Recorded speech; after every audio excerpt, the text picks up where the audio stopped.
Hi everybody, I'm Jack the Rambling Raconteur. And this week I read Swann's Way by Marcel Proust. Glorious cover here. You can kind of see the pretty plants along the way. This was translated by Lydia Davis. It's an outstanding translation. This is a massive revised translation in English. This is the Penguin Classics Deluxe Edition. A different translator did each of the books. And then because of some copyright issues, the four that had been published in Proust's lifetime were released all together. And then the final three, one was released, I believe, 2 years ago. One's coming out in January, which is kind of what stimulated this for me. And then that final volume will come out sometime in the future.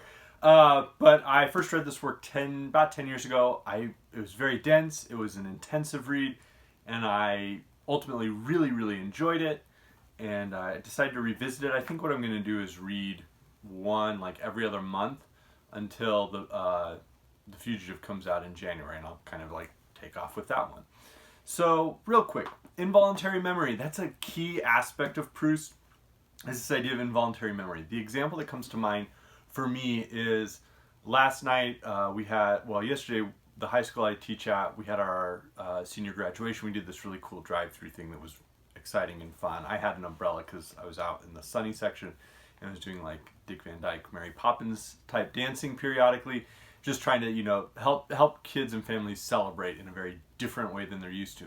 But at the end of the night, hours later, they set off fireworks at the park next to our school.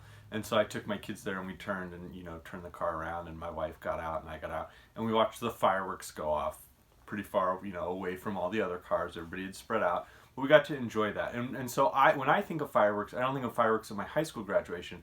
I think of fireworks at the homecoming football game because I was on the fireworks committee when I was in student council in high school. My older daughter, when I said, hey, do you want to go see some fireworks tonight? She was like, oh, like when we went to the mountain. Because for her memory of fireworks is standing at Papago Park on a mountain watching the fireworks go off on the 4th of July at Tempe Town Lake. And so that's really what involuntary memory is, and Proust delves into that throughout his books, but especially most famously in this one.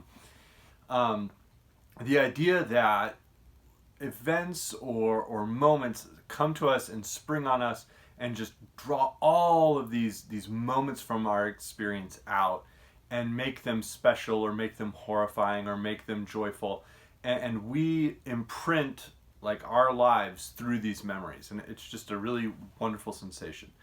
Now I'll say this for Swann's Way. The first 30 pages are a claustrophobic nightmare.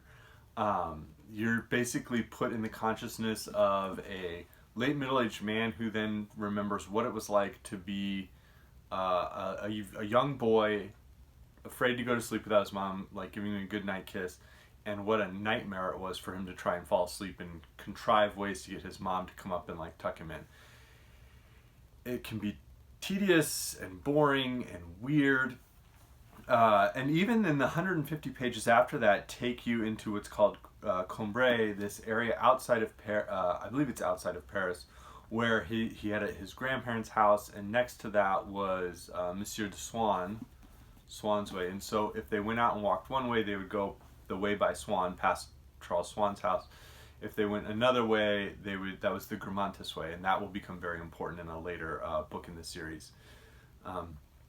So we have these ideas around Swann, whatever's going on there.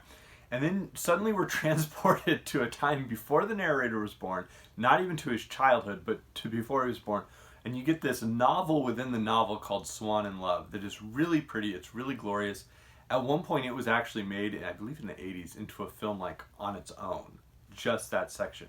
And so we have this character of Swann, who seems like he'd be a good hang, is kind of the way I'll refer to him. His family is extremely wealthy.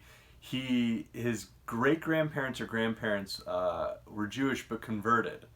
And so he's regarded with this dubious, reputation of is he really with us? Is he Jewish? And there's this anti-Semitism that kind of just lays and lingers over various aspects of In Search of Lost Time, and specifically Swann kind of embodies that. And the Dreyfus affair, which involved accusations of anti-Semitism around the court-martial of a French military officer, an intelligence officer, that sort of weighs on it as well, and would have weighed on the minds of Proust readers. So we have Swann. Swann's extremely wealthy. He gets to hang out with the Prince of Wales. He hangs out. France is now in the Third Republic period, but he hangs out with the Comte de Paris, Philippe the Seventh. I think it's the seventh. So he hobnobs with the highest, and then he runs around and has affairs and is intimate with different women, and just he enjoys life, and he seems to be somebody who's not highly pretentious. He studies the painter Vermeer.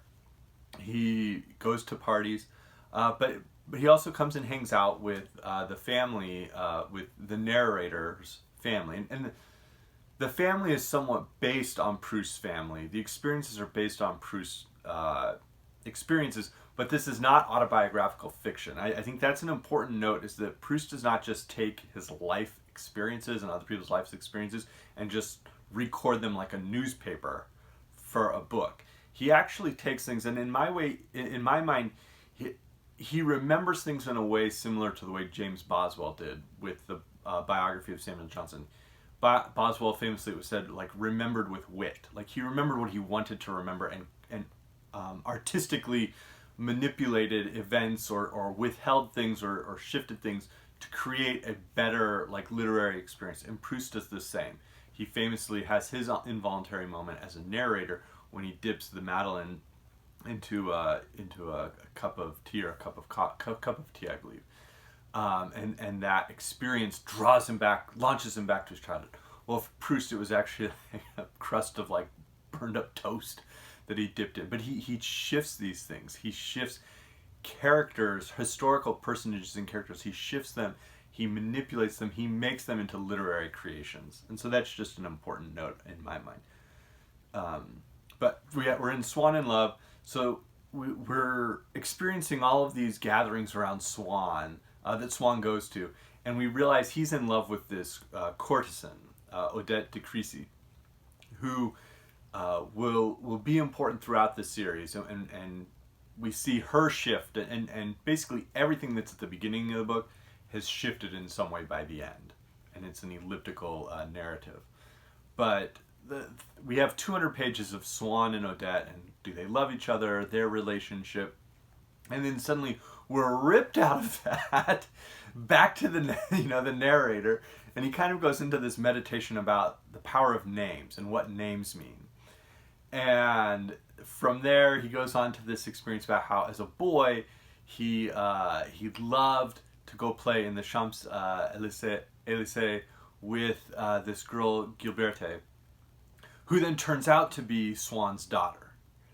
And then he ends with this incredible passage where he's talking about all of his memories, and he ends with this, just an absolutely beautiful passage. It helped me better understand what a contradiction it is to search in reality for memory's pictures, which would never have the charm that comes to them from memory itself and from not being perceived by the senses. The reality I had no longer existed. That Madame Swann did not arrive exactly the same at the same moment was enough to make the avenue different. The places we have known do not belong solely to the world of space in which we situate them for our greater convenience. They were only a thin slice among contiguous impressions which formed our life at that time. The memory of a certain image is but regret for a certain moment, and houses, roads, avenues are as fleeting, alas, as the years. And so we've got a book about memory and his experiences, and people falling in love and their experiences. But then he goes on to talk about, like, how the imprint of our memories shifts our perception of reality, and then reality shifts our perception of those memories. And it's just absolutely fascinating. And there are funny moments. There are jokey moments where we see Swann's character and his wit, where he makes some comment about, like, somebody coming from Germany all the way to some party, and there's somebody at the party who takes that literally and seriously. He's like, "Oh my gosh, I had no idea," and he just kind of you get this sense of everybody looking over like, "Really?" And we have some other wonderful moments. I want to read a couple of quotes from the book that I had noted down, because Proust's language is wonderful, but it's also very funny. So here we go. Physical love, so unfairly disparaged, compels people to manifest the very smallest particles they possess of goodness, of self-abnegation, so much so that these particles glow in the eyes of those immediately surrounding them.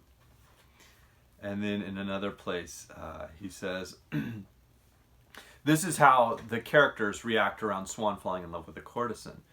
Well, as she hasn't anyone just now, I told her she ought to sleep with him. She claims she can't. She says she was certainly rather infatuated with him at first, but that he's shy with her, which makes her shy with him. And then anyways, she doesn't love him that way. He's some sort of ideal for her, and she's afraid of taking the bloom off the feelings she has for him. What do I know? Yet it would be just what she needs.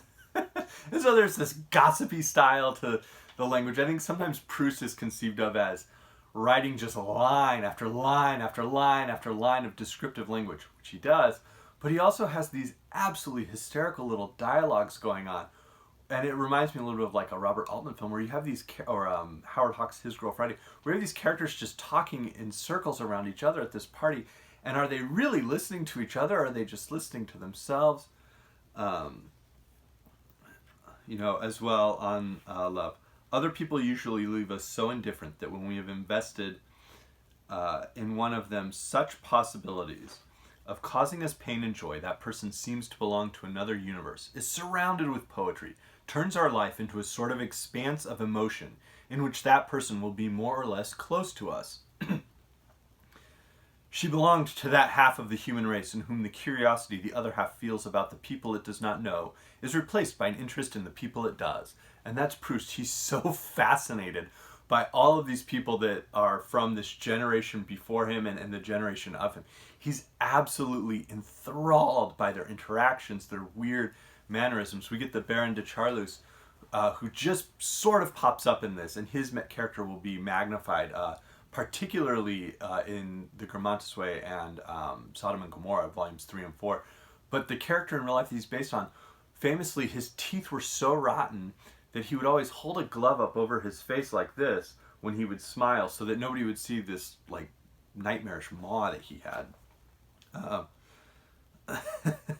But Combray is quite a good name, and an old one too, said the general. I see no harm in the fact that it is old, answered the princess dryly, but still, it's not euphonious.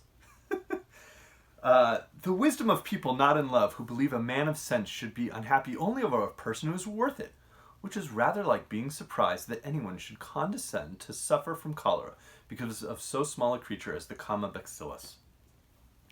And then the last piece I want to talk about is the idea of light. So Swann famously is obsessed with the portraits of the Dutch painter Vermeer van Delft, an excellent painter, not my favorite, but an excellent painter, who was famous for using light. And there was just an article I read last week or 2 weeks ago about Vermeer's use of light and how it tells us about time as we've been trapped in our homes and in our interior spaces. The shifts of light are sort of how we've been able to mark time, because we don't have the usual hallmarks we have of a lunch break or going home from work and things like that. And so there are all of these descriptions around light where Proust, you can tell Proust loves Vermeer's paintings. And so we have this description on the Champs-Élysées. The snowy lawn which the sun, giving it glimmers of pink, the metallic surface of an old brocade, was turning into a field of the cloth of gold. And so we have just these really beautiful and weird and wonderful moments. And then another one that ends up being very funny. Close to where she lived, in a little street at right angles to the one which lay behind her house, and into which he sometimes went to knock at her bedroom window, said she would come and open the door for him. He got out of the carriage. This is Swann. He's at Odette's neighborhood, and he's walking at night looking for her house, the lighted window. Amid the blackness of all the windows in the street, in which the lights had long since been put out, he saw just one from there, which there spilled out, between shutters which pressed its mysterious golden pulp, the light which filled the bedroom, and which, on so many other evenings, as soon as he saw it when he came into the street, lifted his spirits and announced to him that she's there waiting for you, and which now tortured him by saying she's there with the man she was waiting for. He wanted to know who it was. He slipped along the wall as far as the window, but between the oblique slats of the shutters he could see nothing. All he heard in the silence of the night was the murmur of conversation. Certainly it hurt him to see that light and know that in its golden atmosphere behind the sash, the unseen and detested pair were moving about, to hear the murmur revealing the presence of the man who had come after he left. Odette's duplicity, the happiness she was enjoying with him. And then there's this hysterical moment where he like kind of knocks at the window and realizes he's at the wrong house. So, it's just really exciting to me to be able to reconnect with Proust, with Swann's Way. I think what I'm going to do is wait until July to read In the Shadows of Young Girls in Flower, which continues our narrator's childhood experiences, really, his formative experiences. So we ended with, at the very beginning, he remembers what it was like to try and fall asleep at night. At the very end, he remembers, as a late middle-aged man, what it was like to go play with sort of his first great childhood friend. And this book continues sort of that narrative thrust forward with many of those characters. Just absolutely gorgeous. But in June, I think what I'm going to do is read the first volume of the Memoirs of the Duc de Saint-Simon, who I think was highly influential on Proust, and deals with French history hundreds of years earlier, but which so many of these deposed nobles in the Third Republic, they think of themselves in some way as the last remnant of the Ancien regime, and they live for these titles in this society that is so artificial and is about, of course, with World War I to just be completely wiped out, and then World War II to be absolutely eradicated. So that was Swann's Way by Marcel Proust.